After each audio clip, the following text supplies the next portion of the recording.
अक्सर लोग कहते हैं कि उनका ध्यान में मन नहीं लगता है, या वे यह सोचते हैं कि हम उन मनुष्य से अलग हैं जो ध्यान करते हैं, या हमारा धर्म ध्यान करने वाले लोगों के धर्म से अलग है। जबकि ऐसा नहीं है। कुछ लोगों का ध्यान इसलिए नहीं होता है क्योंकि वे ध्यान के शुरुआत में ही बड़ी बड़ी आकांक्षाएं पाल लेते हैं कि जैसे मैं 1 घंटे रोज ध्यान करूंगा, और फिर वह इसे कुछ दिन उत्साह के साथ करते हैं और फिर वे इसे बंद करके बैठ जाते हैं।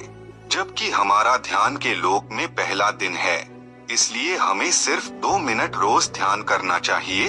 जब बच्चे को बोलना नहीं आता है, तब हम उसे छोटे छोटे शब्द याद करवाकर उसकी आदतों में यह शब्द शामिल करते हैं, और कुछ महीनों बाद उसे शब्दों की आदत हो जाती है।